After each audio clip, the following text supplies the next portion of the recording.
everyone, and welcome back to the Philosophical Jew podcast. We have with us today an anonymous, but no less interesting guest. He goes by Elder of Ziyon on Substack, and he has the very interesting project of creating an AI that thinks like a Jewish ethicist. Correct me if I'm wrong there as we go along, but let's start right off the bat. Elder, you created a Jewish ethics AI. Without revealing your identity, can you tell the audience a little bit about yourself and what drove you to take on something this bold? Let's start at the beginning. Sure. Most of my, most of my listeners actually probably know you from your Substack, but here you've actually built what we're talking about, the Jewish ethicist AI called Ask Hillel. Why this project? Why now? Tell us about yourself and Ask Hillel. Go ahead, floor is all yours. Okay, thank you very much, and thank you very much for having me on. I'm, as Elder of Zion, even before the Substack, I've been a blogger back since way longer than I'm willing to admit, 2004, doing mostly pro-Israel blogging as well as blogging against anti-Semitism. A few years back, I wrote a book based mostly on my posts to examine and expose modern anti-Semitism, mostly from the left, because everybody already knows about the stuff from the right. I'm not trying to excuse it or anything like that, but that has been a focus of mine for years. Has been anti-Semitism and trying to understand anti-Semitism. And in fact, a few years ago, I came up with my own definition of anti-Semitism that I believe is far superior to the IRA definition or any of the other definitions out there. It's more precise, it's more useful, and it fits in a tweet. So I was proud of it, and in fact, it's been referred to in even in college courses and in academic texts. It's not just me thinking it's pretty good. So this is a topic that's very important to me. And earlier this year, I decided to go on a fairly systematic look through all the different types of anti-Semitism, because one of the things that everybody notices that anti-Semitism comes from the left and from the right and from many other directions. There's Black anti-Semitism, Arab anti-Semitism, Christian anti-Semitism. I wanted to see what they had in common, specifically from the perspective of anti-Semitism isn't just bias. It's not like anti-Black racism or something like that. It's fundamentally different because it's eliminationist. The major strains of anti-Semitism out there, starting with probably before Christianity, but certainly with Christianity, which had supersessionism, was the elimination of Jews, either as Jews themselves, as a religion of Judaism, or as a nation, which would include today's state of Israel. And that eliminationism is what I really wanted to explore. What made them so angry, and what makes them all hate Jews from all different directions, from different angles. And what I came up with is that they all considered the very existence of Jews to be a threat to their philosophies. So in other words, Christianity is built on the idea that it supersedes Judaism, and there's really no reason for Jews to exist and thrive afterwards. And the fact that they continue to do so was considered an insult to Christianity. Look at Martin Luther's, writings. That's what it comes down to. It's like he tried to convert Jews, they refused to do it, and that's when he turned super anti-Semitic. But it's not just Martin Luther; it was all over the place. It was really the supersessionism that caused it. But it's not only Christianity. It was, it's many of the anti-Semitic philosophies that are out there. Look at Jews as being an inherent threat to the way that they look at the world, to their worldview. You could say Arabs look at Israel as as an incredible insult. So they could look, okay, they're not thrilled with Christianity, but they could say, well, at least Christians, there are billions of them and they're strong and we can understand why we lose to them. But Jews are traditionally weak, dhimmis, second-class citizens in our society, and we're proud warriors, and the fact that we lost to them is completely unacceptable. That's a direct assault on their philosophy. So Marxism is the way that Marx looked at the world is he divides everything into two. You got the proletariat and the bourgeois, and there's really no way of moving from one to the other. It's an eternal battle between the two. But Jews move between one and the other. You know, the Rothschilds started off as small peddlers and ended up being bankers. It breaks the entire philosophy. It completely ruins what he's saying. So is it that the exact reason why he was anti-Semitic and said bad things about Jews? I can't say that. I'm not a shrink, but it certainly fits this pattern. And the same sort of thing, people are, universalist ethics, Judaism insists on its own particularism. So that breaks that, and there's so pretty much every single philosophy I could think of, that was the problem. The problem is Judaism really is their, is considered an existential threat. And that seemed to me to be the most common way of looking at things. So once I had that idea and that notion, I came up with the thought that it was, if they really consider Jews a threat, then maybe the answer is more Judaism. In other words, to really get the Jewish ideas and Jewish philosophy out there into the world and take them seriously and say, hey, you know what? You guys are by definition malign because you hate you can't accept Jews into your universe. What alternative is there? And I'm thinking specifically in terms of a secular world, because if you're going to come up with a moral philosophy, it can't be a religious philosophy. It can't be universal because people are not going to accept the religion. But if it's a secular-based philosophy, then I thought maybe this could be the way to do it. Let's go into their playing field and try to beat them at their own game and see what happens. And we happen to have a 3,500-year-old tradition of Jewish philosophy that I think and then my only real innovation is, let's see if we could secularize that and see how it holds up. Okay, fascinating. So in some sense, you're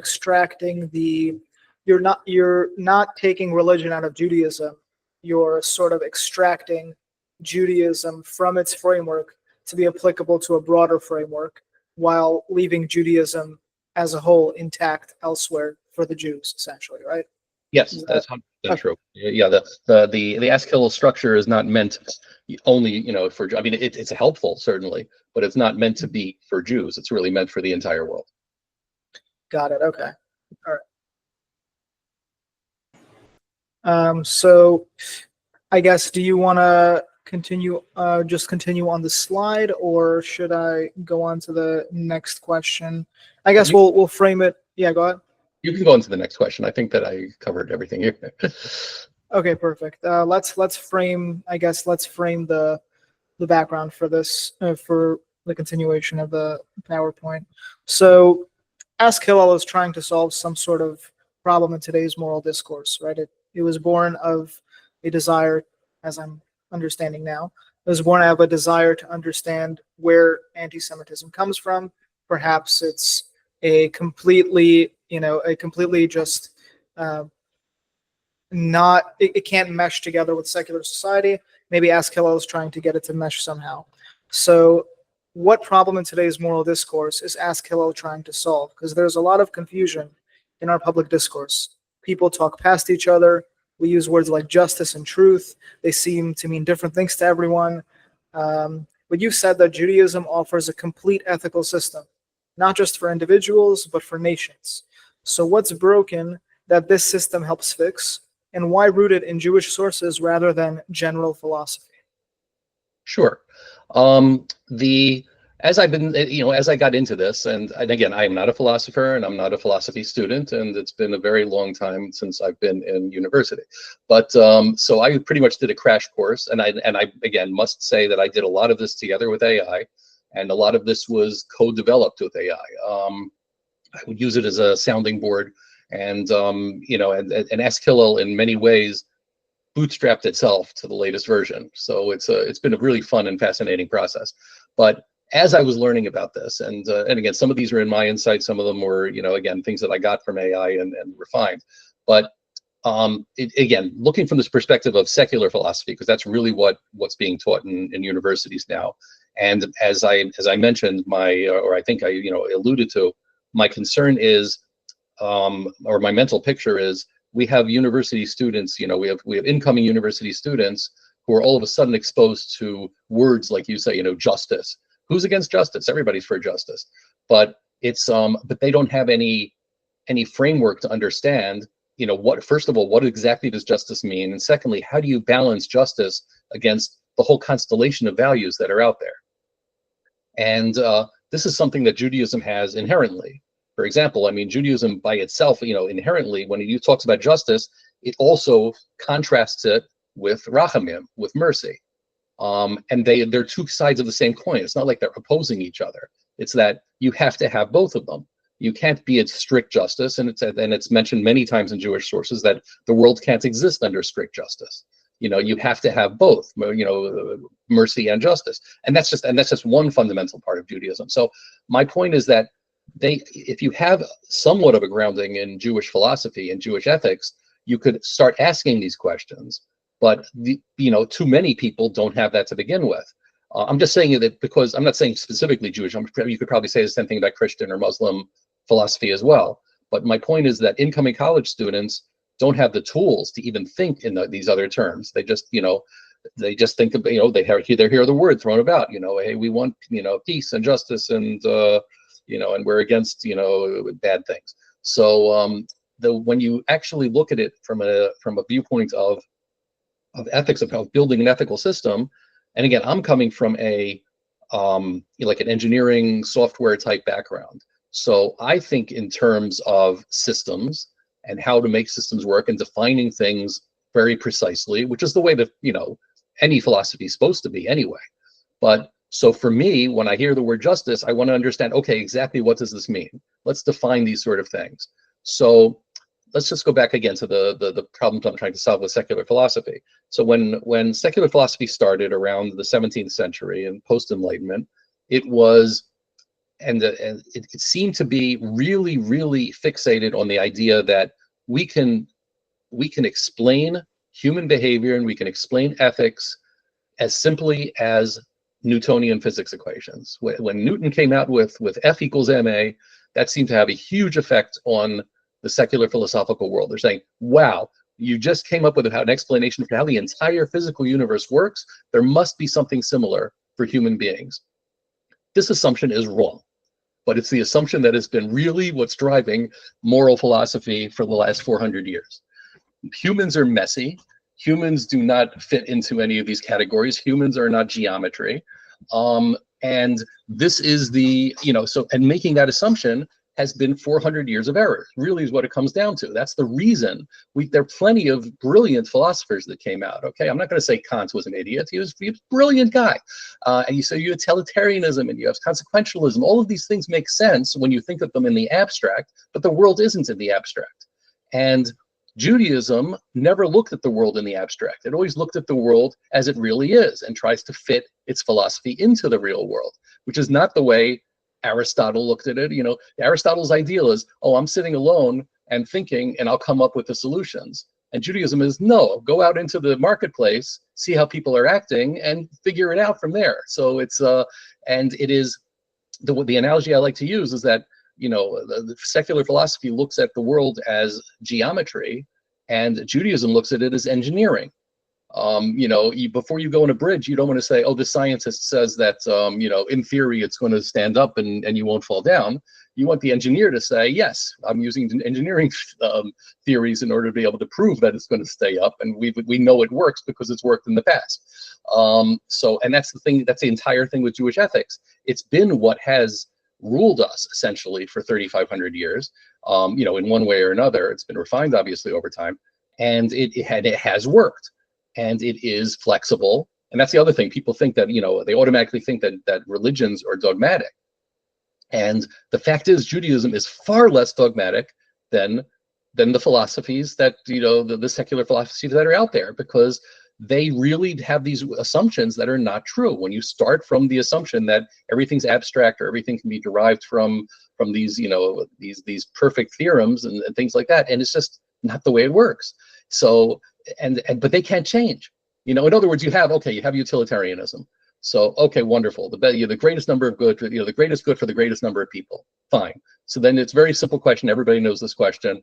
Okay, take a person off the street. You have this guy jogging down the street, really healthy. Take him, bring him to the hospital, cut out his 2 kidneys, his liver, and his heart, and his lungs and give it to all these other people and save 5 people's lives. That's utilitarianism. You're killing one guy to fix 5 people. What's wrong with that? Utilitarianism can't say, no, that's immoral. They can't say that's immoral. They can say it's a problem because of second order effects, because if you do that, nobody's going to jog in the street. And the world can't work that way. So, but that's not morality, in other words, it's broken. It's by definition, it's broken. Kantian deontology, the same sort of thing. He says, okay, everything that, is, you universalize everything. And if something it doesn't work for every situation, then it must be immoral. And his famous example is lying. So which means that, and again, I'm not the first one to come up with this, that means that if the Nazi comes over to you and says, hey, is there somebody hiding? Is there a Jew hiding in your attic? You have to say yes, because you're not allowed to lie. That is an immoral position.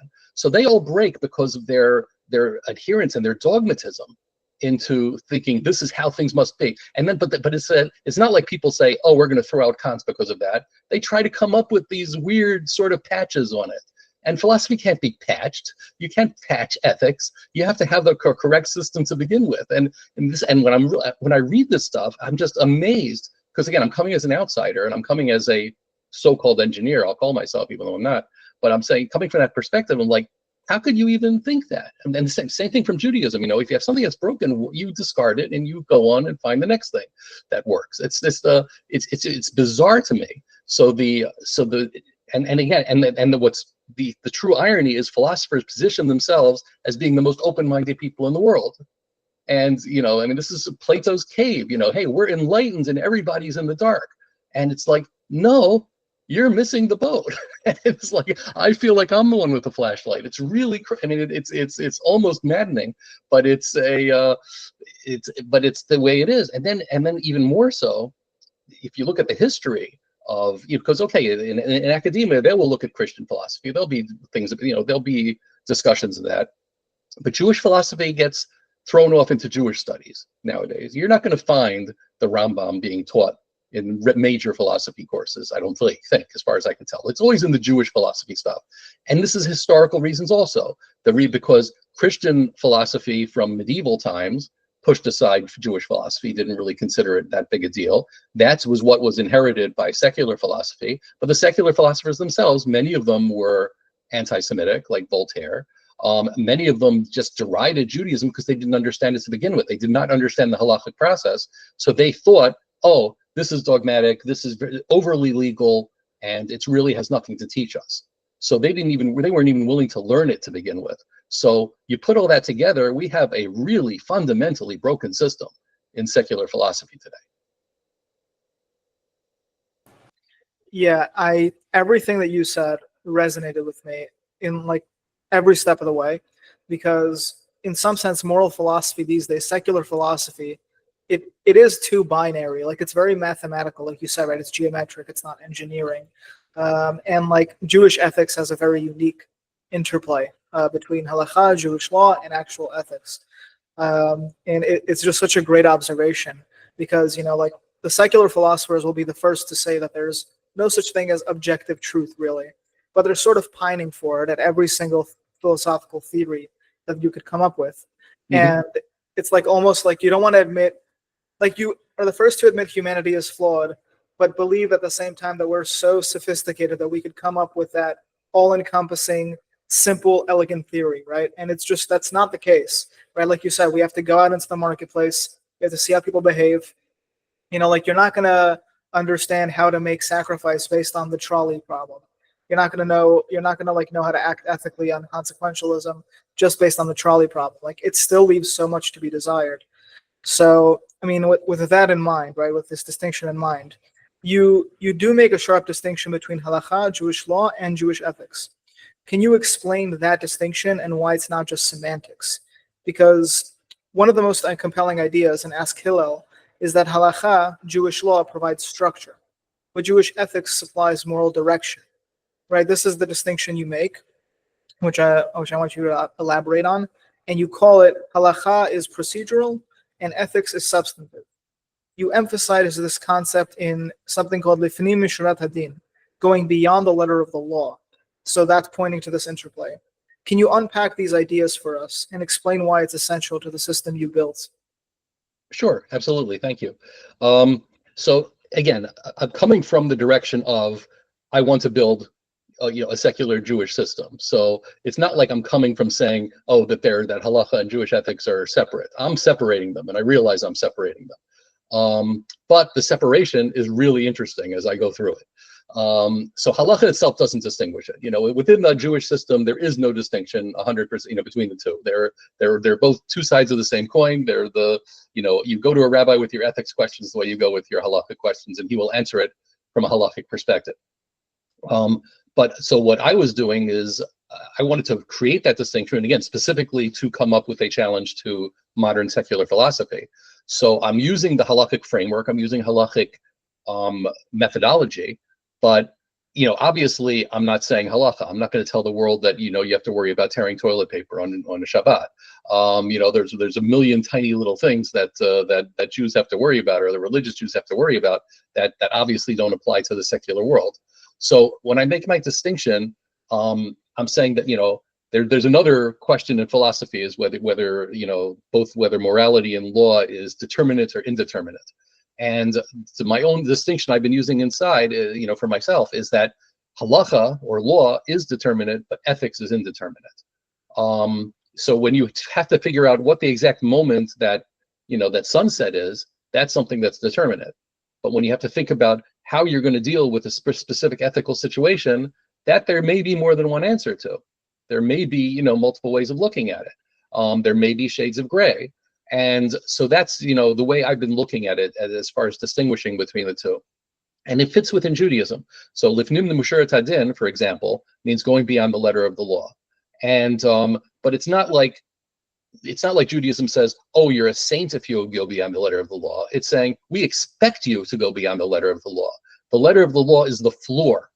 The halacha is the floor. You are expected to go beyond that. And that's not the only concept. We have and again, it mentioned the Talmud, patur aval asur, things that are okay, that you will not be punished for, you're not going to get lashes for, or anything like that, but you're still not supposed to do it. So in other words, it's on the right side of halacha, of what you're allowed to do, but you really shouldn't do it. There's the concept of the Hasid Shota, saying the person that is, and the paradigmic example is a person who doesn't go out to save a woman who's drowning because she's not dressed modestly enough. That is stupidity. There's, halacha, is he obligated to save her? Probably, but it's like halacha itself is saying, don't be an idiot. Which brings up the next thing. It's a more popular expression, but called the fifth volume of Shulchan Aruch, which is really common sense.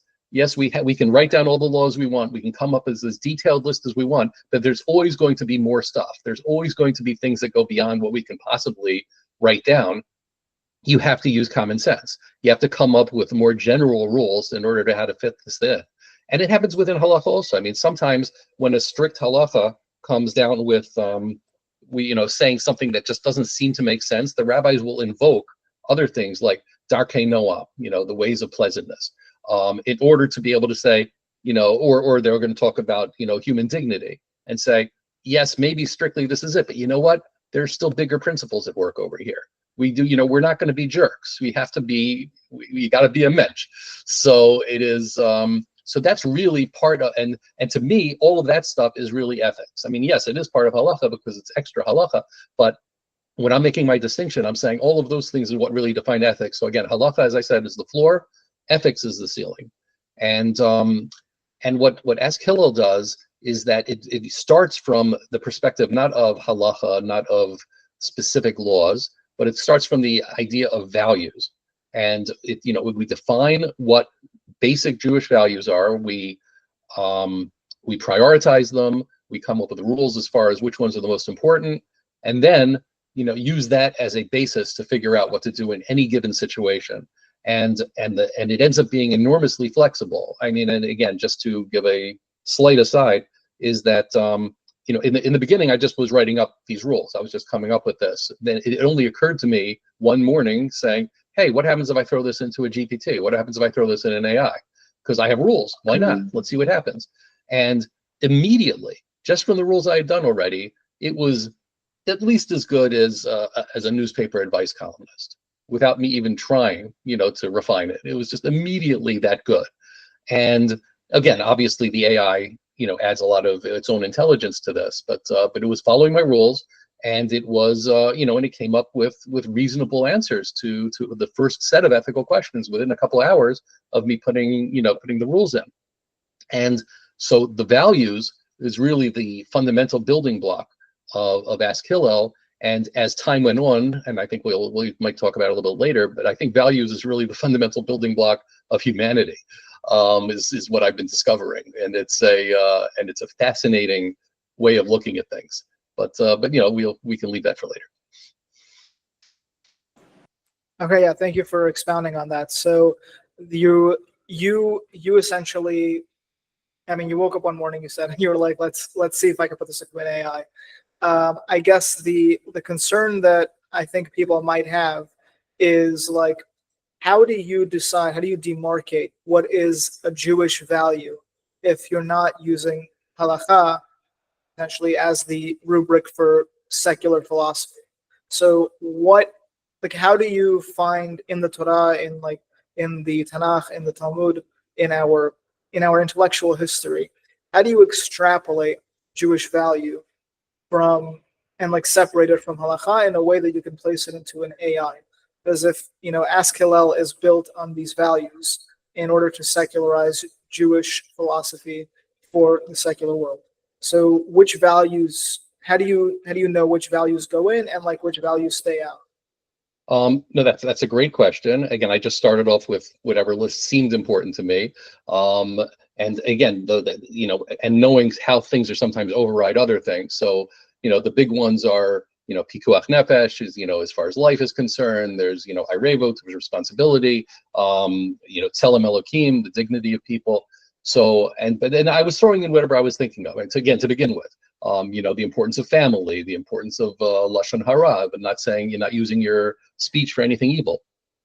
And then I just prioritized them. But here's the funny thing, and this comes back to the values. And maybe I think your next question, I might as well just go into this. You're asking what happens under the hood, and this is the first time I ever put it all in one slide. This is literally everything in Ask Hillel, pretty much, if you could read it. Oh, nice. Okay. This is, really everything is in there. This slide is practically the entire logic behind it. So I could start with that. So the Jewish part, start from the middle column, from section 3 and section 4. There's the tier structure. So I came up with these ideas of, okay, we have pikuach nefesh, like I mentioned, the importance of life. We have tzelem elokim, of dignity, emet, truth, din and rachamim, we mentioned before, justice and mercy working together with each other, and irevut is responsibility. Those are essentially you can't really argue with those. Those are non-negotiable top values. Other ones that we came up with, okay, don't pass, and all of these things are obviously sourced in the Torah. So don't be passive to harmless. Lo ta'amad al dam re'acha. Don't enable harm. Don't put a stumbling block in front of your blind person. Guarding your health, of the importance of family, tzedakah, which is and chesed, which is justice and compassion.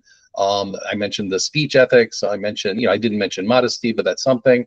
And then we have these amplifiers. Actually, the tzniut should be only the amplifier, but at any rate, don't waste things. The importance of study. All of these things can amplify and help you choose which value is going to be overriding the other values. And some of these were things that I came up with later, but it's and some of them were, and some of them I'm still a little fuzzy on. I'm not sure if I should really keep them in or not. It's an ongoing process as I play with it and try different questions. I want to make sure that all the answers work out, and it's been an interesting process as far as that's concerned. And then the override triggers, that's in section 4, saying yes, pikuach nefesh, the life threat is going to be the top thing. Public moral desecration is a big deal. I'm secularizing the idea of Chilul Hashem.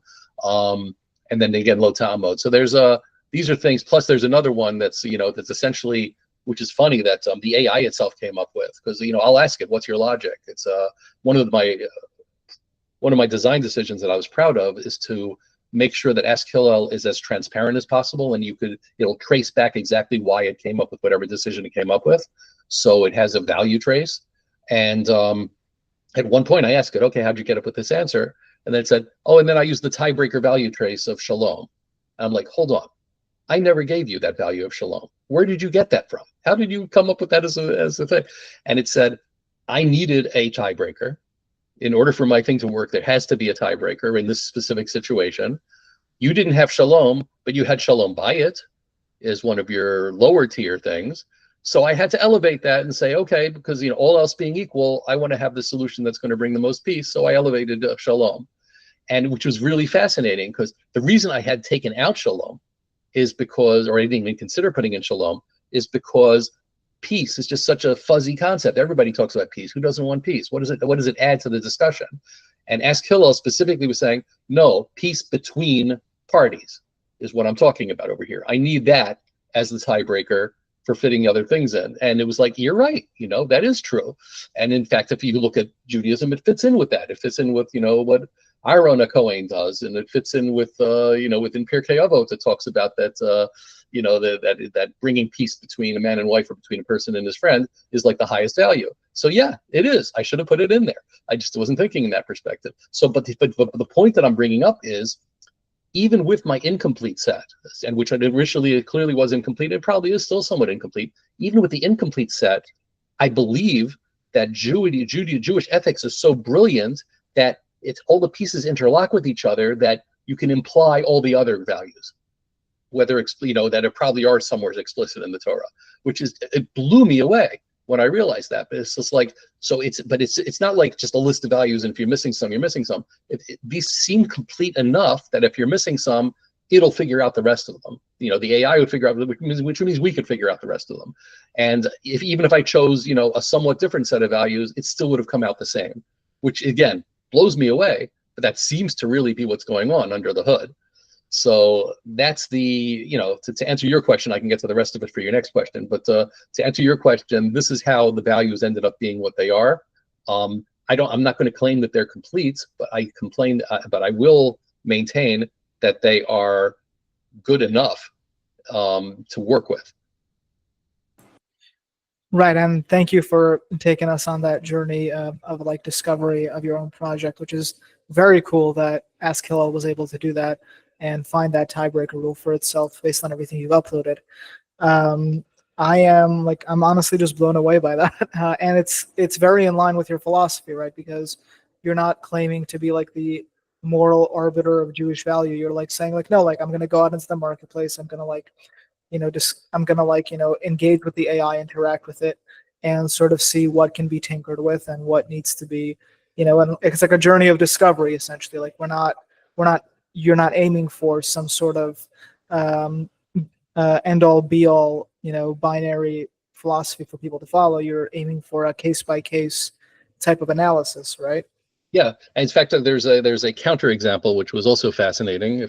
I hope I'm not going to take up too much time, but it was sometimes I'll add, the AI has been getting smarter as and again, it's bootstrapping itself, so it keeps on giving ideas. So I instead of just asking in the beginning, I was just asking it ethical questions. Okay, that's cool. But it turns out I could ask it anything. And at one point, so there's obviously in Judaism, there's a concept of chidushim, people coming up with new novel ideas. And it's like a prized idea.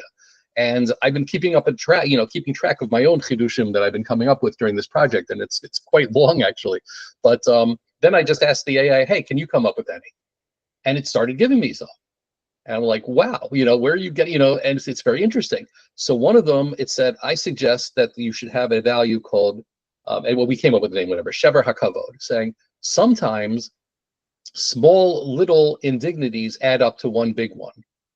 And we should guard against that. We should guard against, we can call it microaggressions. By themselves, they might not be a big deal, but they can bind up, so if you're thinking about, a convert, somebody saying bad things about a convert, maybe the individual statements aren't so terrible, but altogether it could really hurt the person. And I thought about it, I said, it seems to make sense. I cannot find an example in Judaism of this. I looked hard, I wanted to see what I could find. The best I could come up with are just weird analogies like, like with Rabbi Akiva saying, I think it was Rabbi Akiva with the water drop that dripped that ended up making the hole in the stone.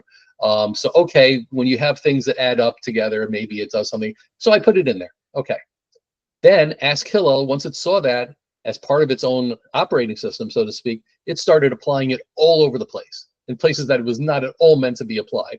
Anytime that it could use, hey, lots of little things to add up to a big thing, it said, hey, that's a violation of what we call shever hakavod. And it was like, no, you shouldn't be doing that.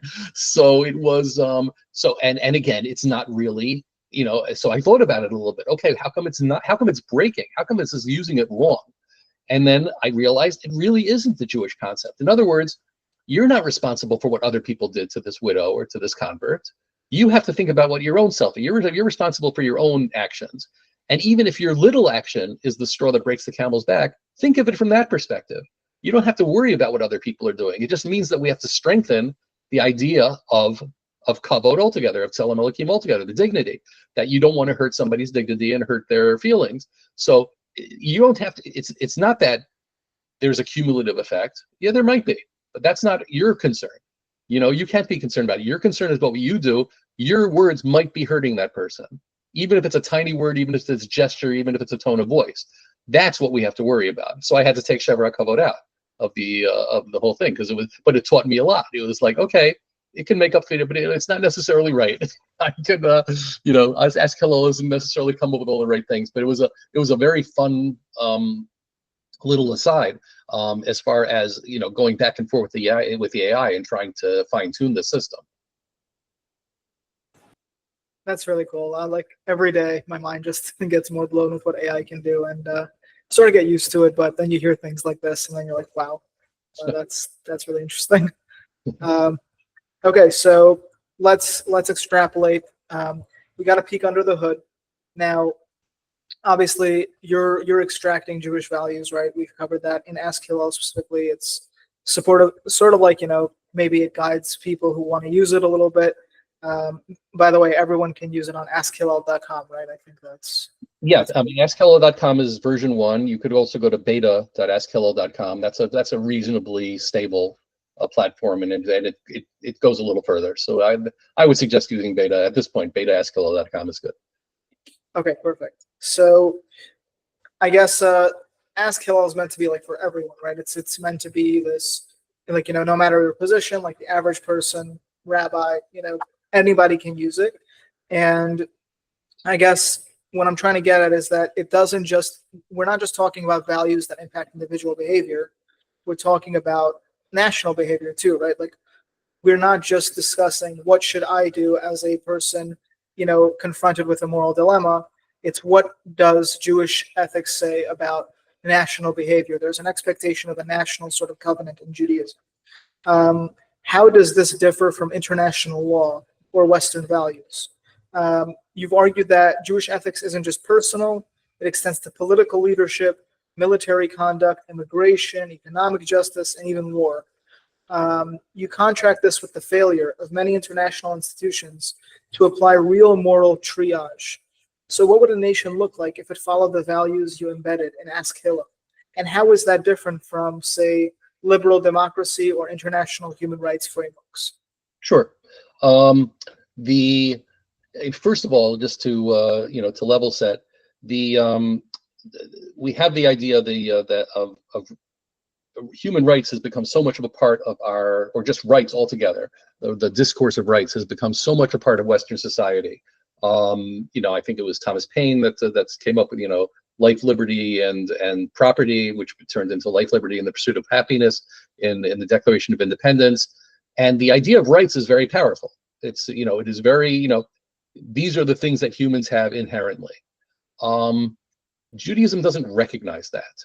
And I think that ends up being wisdom in not recognizing that. I don't want to say I'm against human rights. You can't say that, but they aren't defined well. And the idea of rights isn't defined well. The implication of the word rights is that this is really inherent in man, which is the way it's, inalienable rights or unalienable rights, whichever version of the Declaration of Independence you want to go to. But it's that these are things that are non-negotiable. But first of all, in reality, they are. When you join an army, do you really have the right to life? No, they're going to ask you to do things that are going to be dangerous to your life. So there are always going to be ifs and buts even with the things that are called rights. But worse than that is what's happened over the years to it. The idea has drifted. And now people just, anything they want, they just say, well, this is a right. I have a right to abortion. I have a right to education. I have a right to internet. And that shuts down any discussion. When you say you have a right, you're imposing an obligation on somebody else to provide you with that right.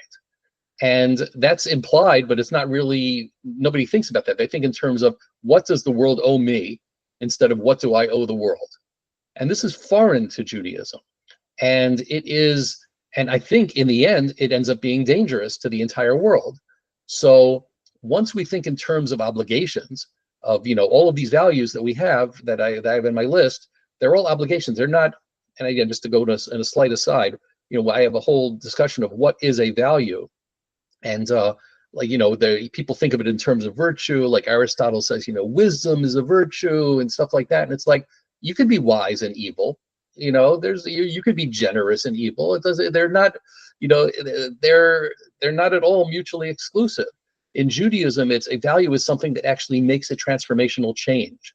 So it's something that actually makes a difference, and it's something that makes a positive difference. That's what a value is. You can't, I guess something like wisdom could be good or could be bad. So the point is over here that it's, when you think in terms of that, and you think in terms of your obligations of applying your values, then and also Judaism itself comes out with the idea of your first obligation is to yourself and to your family. Then it goes outbound to your community, to your nation, and then to the world. This is an answer to the universalism versus particularism dichotomy that philosophers like to argue about. It's, yes, everybody has dignity, everybody has the right to life, nobody is going to disagree with any of that. But when you make your decisions, you first deal with the people that are closest to you. And so Judaism is built on the idea of covenant, the idea of, God gives us these things to do, and we do things for God. God protects us, God, gives us reward and punishment, but we also do mitzvot. Obviously, that's not a secular concept. So, and I needed to essentially develop that as a secular equivalent. And what I've been working on is the idea of this between obligation and community. When you think in terms of these outbound concentric circles of responsibility, starting with yourself, with your family, your community, and then your town, and then your country, and then the rest of the world, then it is, you have a way of doing triage. You have, okay, obviously I take care of my family first, which is, again, intuitive. Everybody knows this, but the universalism type ethics that are out there, the secular ethics, don't think in those terms, or most of them don't. They all think in terms of everybody's the same. And in theory, if two people are drowning, one of them's your kid and the other one's a stranger, there's no reason for you not to go for the stranger, which is ridiculous, but that's the way they think. Judaism actually puts lines around this and puts boundaries around it and saying, no, you start with your own people. So what this means, and again, I'm going a little bit off on a limb with this, because there's no, as far as I know, nobody said, oh, here's what a perfect Jewish world is going to look like. But to my mind, what that means is that the responsibility for things like, yes, we're responsible to take care of poor people. We're responsible to take care of people that are sick. The primary responsibility should be with the community, with the family, and then the community. If they can't handle it for whatever reason, because it costs too much money or they don't have the resources, then it goes to the state, because the state is still responsible for these sort of things.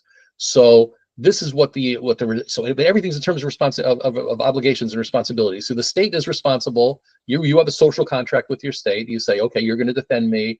You're going to, from outside the wars or anything like that. And I have I pay taxes, and that's the normal sort of social contract. But there are certain things in Judaism, obviously, just like, like social justice would say, that yes, you have to take care of poor people. If a person is destitute, you got to take care of them. If the community can't do it for whatever reason, let's do the minimum amount that the state has to do.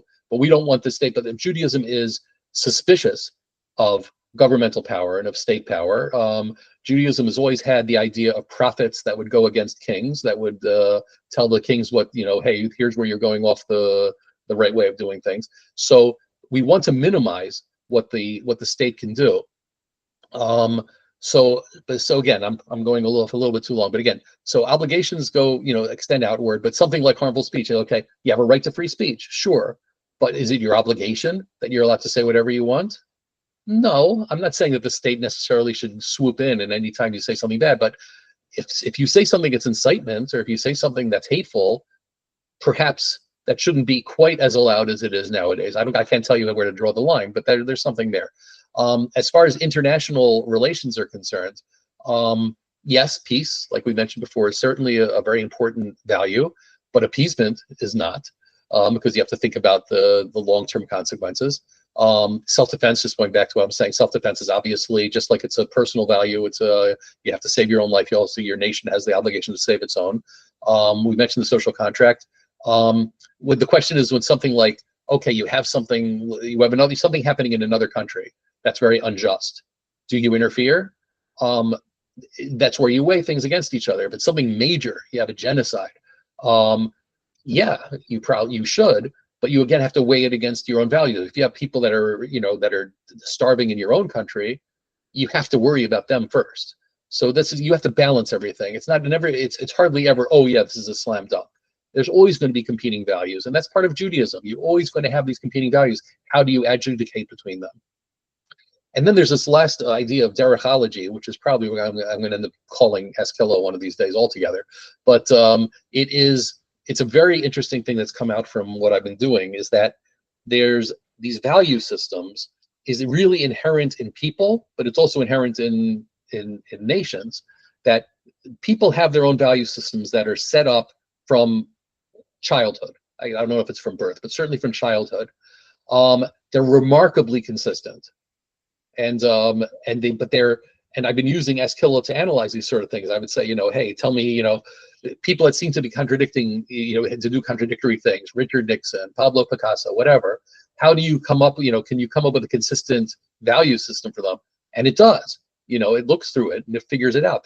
And in Hebrew, it's called a derech. That's the person's path, the person's way, which is a combination of their values and the trajectory that they're using across the values. This applies to nations as well. So with France, you have egalitarianism and liberty, etc. With the United States, it's freedom, but there are all these values, and if you can understand the other states' values, that could get rid of a lot of misunderstanding. If you look at it from that perspective, you don't just say, oh, they want our water and we want our water and we're going to be fighting over it. Look at it from the perspective of, okay, what exactly is going on in their value system and in our value system, and maybe there's a way we can understand them and they can understand us, and we can come up with a compromise. So it is, again, I can't say I fully developed all of this, but it certainly points to a better way than what we've been doing so far. Okay, wow. So let me take a moment to sort of build this all up, to summarize what you just said, and then build it into the next question. So in essence, right, I'll start with Jews are very familiar with, or at least more familiar, I think, with the process of halakha. Halakha is Jewish law. It's complicated, but the rhyme and reason of, sort of different opinions is familiar to us. Now, when you go above that, lifting Mishnat Adin, right, like you focus more on values, you're saying that there's also like a lot of competing, not competing claims. I'll take that back. But there's a lot of different values that we also have to understand, and not just on like an individual level, right? You build off of your own responsibilities to yourself and to your family. But once other people are involved, you have to understand that not everyone's going to share your value system. And like we know this, but we don't act as though it's true. We assume everyone has our intrinsic moral value. But what you're actually saying is like, no, like there is a derechology. Everyone has a value system since childhood. Individuals, communities, societies, countries, nations. Everyone's got some way of understanding different areas of life, and we should do our due diligence in understanding the values. And I think that, if I may, I think that you're not suggesting that we can't judge other people's values. You're just saying we ought to be aware of them, right? Is that accurate? That is accurate, but I could go a little bit beyond that, which is okay. This system will accept other sets of values if, and I'll go back to the column I didn't talk about over here, which is the first column, is that there are some basic things that have to be accepted across the board. So like you're talking, moral relativism, sorry, that we can't deal with that. If you say there's no objective truth, it just won't work. Everything else will fall apart if you don't do that sort of thing. So there's some certain foundational things that have to be accepted in order to be able to in order to have even a common language to talk with other value systems. And the same thing what I have in that part two, which is sort of parallel with that, was the ethos skeleton. These are also fairly necessary for a moral system to work. And most don't have this. But in order for it to work, to say that it can itself correct when it sees something wrong, can it explain its own logic? Does it respect humanity? And importantly, can it resolve conflicts? And does it have humility? Because can it say, hey, I did something wrong, let me self-correct it, which is part of the corrigibility a little bit. But it's within that system, if you have those two, numbers 1 and 2, if you have different values beyond that, that's fine, for the most part. I mean, again, respecting human life, accepted and dignity. But I'm just saying, if you have other sets of values, that's cool. That's part of who you are, and we can deal with that. And we can also, the other neat thing about Ask Hillel is it seems to be complete enough that we could translate the other value systems into a common language of values. In other words, Ask Hillel seems to be, even though it, I just picked the list of like I described before, it seems to be complete enough that I asked it, give me, I don't know anything about Eastern philosophies. Tell me any of those things that don't fit. There are some that sort of that might be combinations of a couple or something like that, but all of them can be translated for the most part into the Ask Hillel value system, which is really cool because then you can actually compare. If this one says this is important, this is that. If you put it into the same language and the same grammar, then you can say, oh, there's where you're going. Here's where I disagree with you, but at least you can be talking from disagreement instead of war.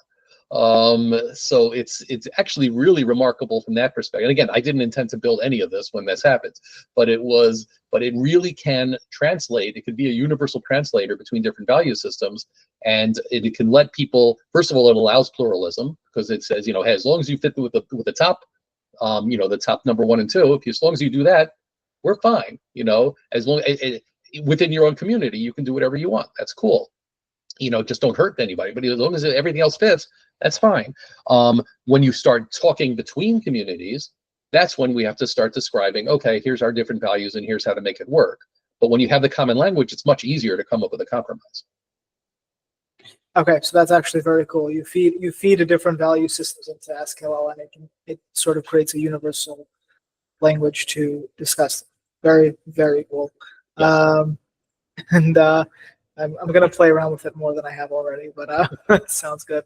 Mm-hmm. So let's move on to I guess you've kind of spoken about this already, but I guess it'll be good to get like your take on this in a focused way. So what happens when Jewish law and ethics don't agree, especially in controversial or emotionally loaded cases? You built what you call the Meta Halacha Reconciliation Protocol, which sounds technical, but it's about something deeply human. What do we do when the law says one thing and our moral instincts say another? How do you navigate that tension without undermining either halakha or ethical seriousness, and in a broader sense, without like the Sure. systems of law that we have in place and our ethical seriousness? No, absolutely. Again, first of all, for 99% of the world, it's not an issue because they're not Jewish. So we don't care about it's usually not an issue. I had to put in, and again, you have to make sure there's a distinction between Ask Hillel and the system. So in other words, within the AI, I had to worry about things that are not necessarily to be worried about in real life, because I had to worry about any system could be hijacked. And I knew that as soon as you started with, people are going to start saying, oh, here, I'm going to try to use you to prove that Jews are immoral, or that Israel's immoral, or whatever like that. So I had to essentially, that meta halacha protocol you mentioned is essentially lifnim mushurat hadin. I'm sorry, dan l'chaf zchut for Jews and for Israel. In other words, saying, I'm not saying you can never say that Judaism's wrong, or that or that you think that Judaism or halacha is wrong, or that Israel's wrong, but try to think in terms of giving them the benefit of the doubt as much as possible, and try to understand why they might have the opinions they do. So things come up, certainly, like slavery, for example. It's a classic one. Okay, slavery is allowed in the Torah. We all know that. But nowadays, you're not going to find a rabbi that says you're allowed to have slaves. But this all fits in under the what I've been calling the ethical or extra halachic principles of Darchei Noam, essentially saying that if the world has accepted a moral standard, as Jews, we cannot do any less. And that's fairly clear. So, yeah, in the time of the Messiah, are we going to have, when Mashiach comes, are we going to have slaves? I doubt it highly. So that part, something like that isn't a problem. There still are problems. I mean, like Aguna is a classic one. And I instructed, asked Hillel, saying, you're not going to go against halacha. You're not going to deride halacha. You're not going to insult halacha. You can't do that. You're going to explain it and say, and sometimes, just like in the Torah, when we talk about chukim, with para aduma or something like that, sometimes you throw up your hands and say, I can't understand it. I'm sorry, but this is the way things are done. Let's try to work with what we have and try to come up with the best possible solution within the halachic parameters when something like that happens. Again, it doesn't happen often, but it does happen. So I'm not going to allow, I'm not going to say that the system is based on Judaism. I'm not going to have it say, hey, I can say Judaism is wrong. It just does not work that way. But it can say, and it does say often, I don't understand it, and I can't give you a good answer. That's part of the humility that's built into it. Saying, you're right. This is a big tension. This is a problem.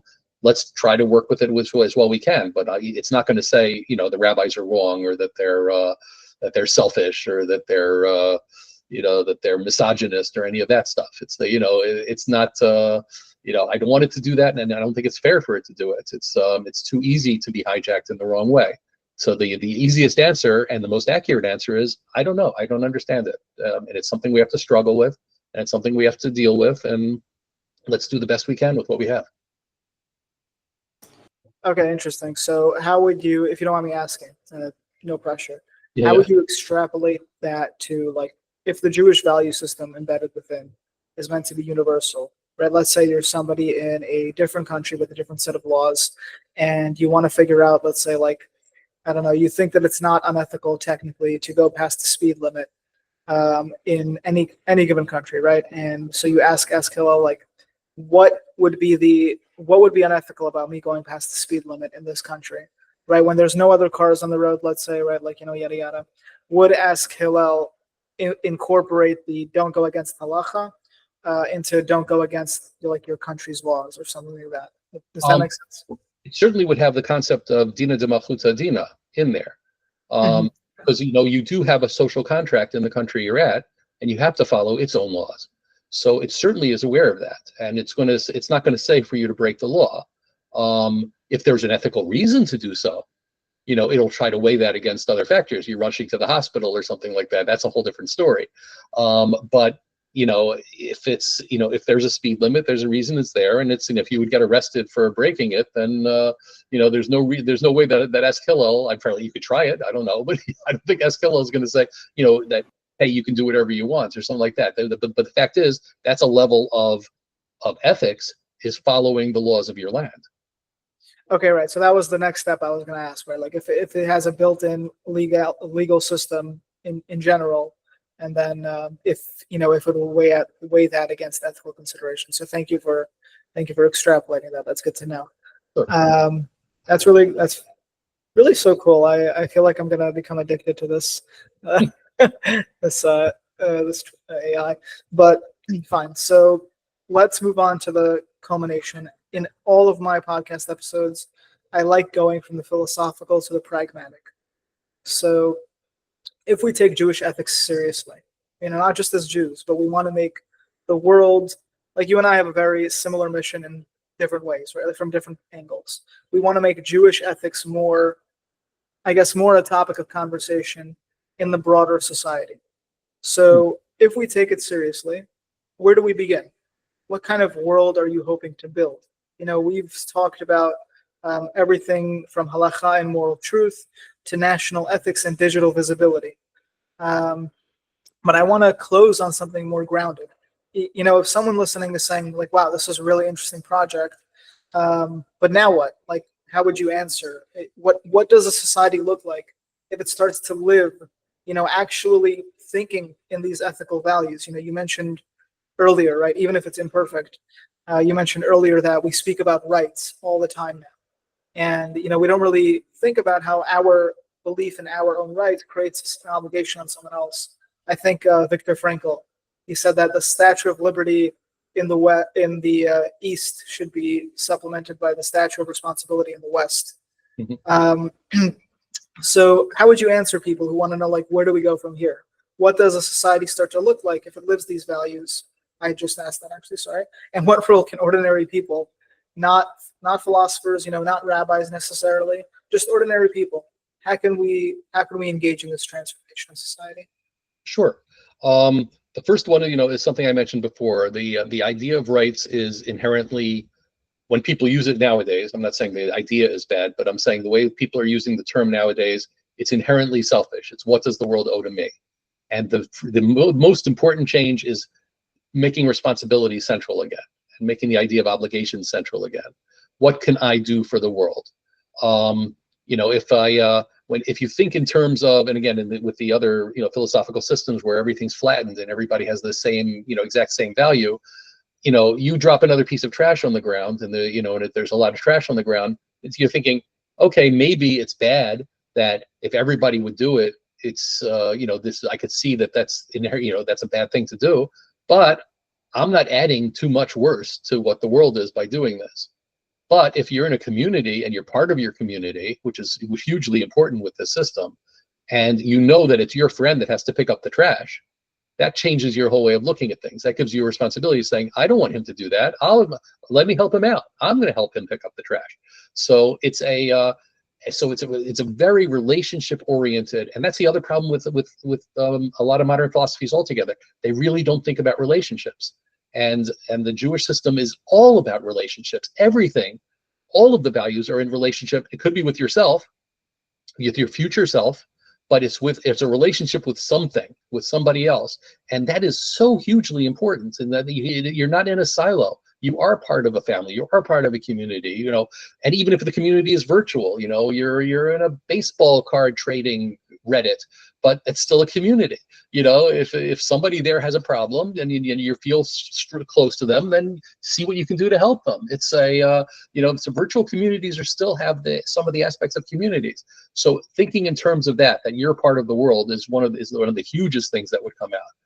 A second part, and it's happened to me as I've been going through this project, so it's really fascinating, since I do obviously spend a lot of time in my own conversations with Ask Hillel. But the natural partisanship that we have nowadays, everybody's just divided up so much, whether it's Republicans, Democrats, left, right, whatever it is, you want the Epstein files released or you don't, whatever it is, whatever silly things that are out there. When you start thinking in terms of ethics, it changes the whole conversation. Instead of thinking, well, the people that are my leaders, the people I respect are saying that, you now have your own way of looking at things that you can stand up on and you can feel secure on. And you can say, what is the right thing to do? Maybe the Republicans are right with something, even when I'm a Democrat. Maybe they have a point about something. Or maybe, they've changed over time. Once one of the sides or my side has changed from one way to another, and there's no anchor there. When you have morality and you have a consistent system that works, you have an anchor, and you can actually start thinking, what is the right thing to do? And you can't do that with Kantian deontology or utilitarianism, because they change. It's not that they change, it's that you use them based on a specific circumstance. This thing works everywhere. Ask Hillel will work with you can give it a science fiction question. You can ask whatever you want. It'll give you an answer, or it'll give you a way of looking at the answers that makes sense. So when you start thinking in terms of morals, it changes everything. And if that would happen and everybody would start, even the people that are on their own ideological side, and hold them to account, to a moral account, they would have to start acting that way too. So I think that would be a huge, huge change. Again, everybody talking the same language. Again, the question is how well would it be adopted? So it's hard for me to answer the question, because you have individuals and you have, if more people have it. But again, once you have a system that works, right now you can't teach ethics in schools, because what are you teaching? It doesn't make sense. But if this thing actually works and it's proven that it works, it's something you can be taught. Kids can be thinking from an early age of what the right thing to do is. And again, this is not religious based at all. It's saying, hey, this is, here's a situation. You can imagine classes in which, here, let me give you a weird ethical situation. What would you do? And have the class discuss it. Here you have a way of actually structuring that discussion in terms of values. And that's something every kid can understand. I think that would be also huge. And then, like I mentioned before, it still allows plurality. It still allows particularism. But as long as you have a common set of very, very basic values that nobody really disagrees with, then you can have your discussions saying, hey, why exactly do you think that way? Why is this, the Confucian concept of, I don't know, Ren, I think is Confucian, I don't know. But it's like, how does that fit in, and how can I relate with that? You can have a good, respectful discussion because you could actually translate other people's cultures into your own. And because otherwise you're talking different languages. And this way, hey, we do have a lot in common once you actually manage to have that translation. So I think it has unlimited potential of what it can do. Yeah, I think, but these are at least the first few that I think that would come about.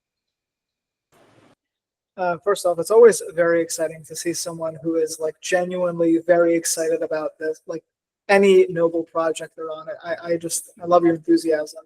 But if I may, like, this reminds me so much of a part of the Torah, which I always find very interesting, in which, Hashem is giving prophecy to a group of elders, to a group of prophets, and, 2 prophets stay behind.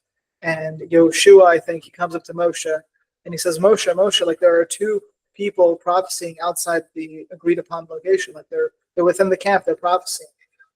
And Moshe Rabbeinu says, like, okay, like, are you worried about my honor? Would that all of us were prophets, right? Would that all of Israel were prophets? And it's sort of like the same thing in this broader discussion of ethics and politics, right? Like, like we see the other side and we're like, oh, like, can you believe what the Democrats said? Like, can you believe what the Republicans said? And really, it's like, what are we adhering to? Are we just worried about the honor of the side which we attached ourselves to? It's thankfully we're all, in some way, like, we're all trying to attain ethical correctness. Like, we're all trying to attain that, like, what is proper in life. And, like, if we really reframe ourselves to understand that most people, even if they vehemently disagree with you, like, it's a good rule of thumb that most of them are really doing what they think is ethical. And so, like, Ask Hillel is a great tool, and the mission, is great also, because creating a universal language, it's not even, if you don't mind me saying, I don't think it's just even about the language that Ask Hillel would create. It's about the paradigm in which we actually view everyone as thinking through a value system. And we understand that, like, not a lot of people are really trying to do harm unto you by having a different opinion. So I just hope you don't mind my little tangent there, but that's just sort of what this reminds me of. No, it's 100% true, and Dan l'chaf zchut, again, giving people the benefit of the doubt is a big Ask Hillel value. Although I have to say, once you bring that up, I had to say that Dan l'chaf zchut does not apply to politicians. Fair.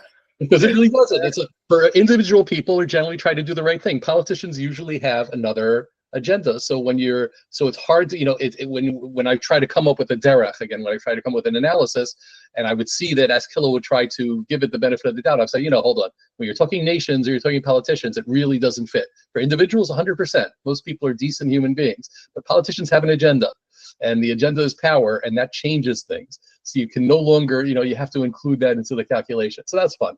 But nevertheless, you're right, 100%. Most people are 100% are decent people, and they want to do the right thing.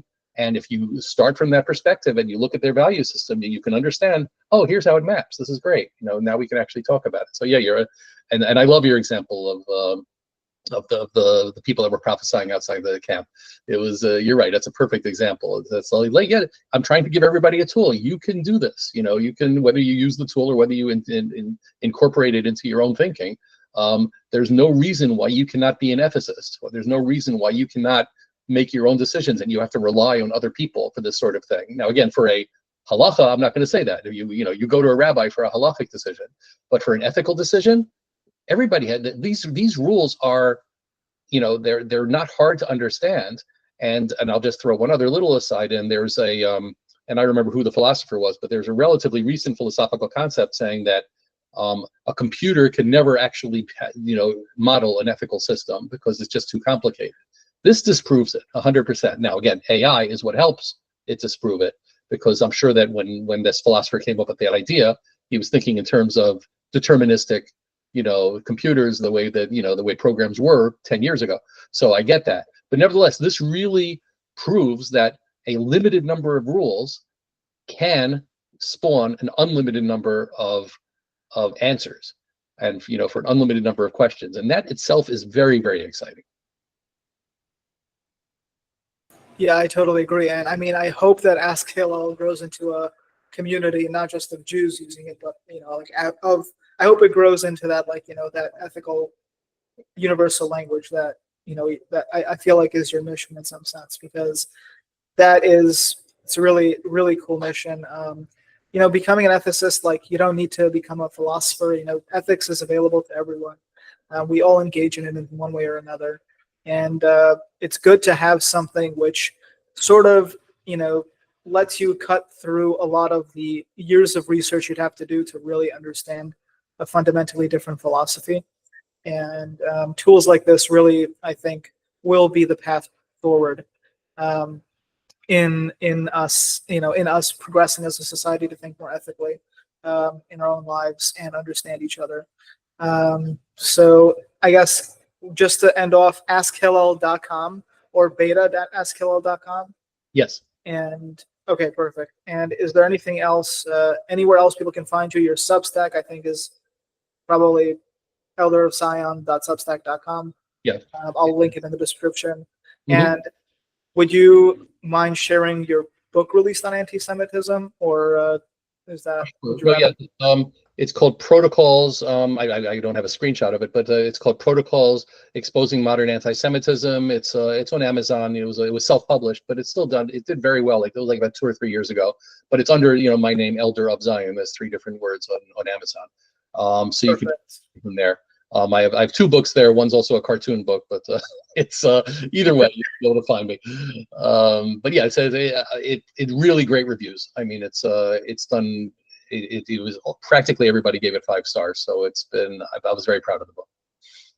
Okay, well, I'll link it. I'll find it on Amazon. I actually didn't know about it before the podcast, so maybe I'll add it to my ever collapsing library bookshelf, which cannot support all these books, but it's fine. Thank you so much for coming on. These were really fascinating ideas, and I just I feel so much of my brain rewiring how it understands how to use AI. So I really appreciate it. No, thank you very much. This was a lot of fun, and I do appreciate you giving me the opportunity. Of course, yeah, and really, everybody should check out your Substack. Whenever I open Substack, it's one of my first go-tos, because I find that your stuff very interesting. Great, I'm glad to hear it. All right, have an amazing day, and what's it called? Hope to see more published from you. Okay, thank you very much. Take care. Sure. Bye-bye. Bye. Hello, and thank you so much for tuning in to the Philosophical Jew podcast. If you enjoyed this episode, please like, share, and subscribe.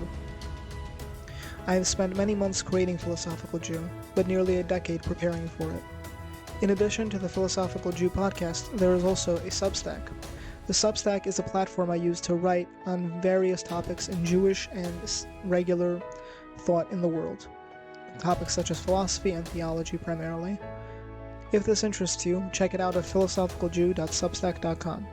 Additionally, you can find me on Instagram at @aphilosophical_Jew, and on X as @aphilosophical_Jew, and on Spotify for the audio versions, and on YouTube for the video versions of the podcasts. Occasionally, I do reaction videos, and have a few more coming up. If you enjoyed this content, please consider supporting me on Patreon. The link will be in the description. Have an amazing day.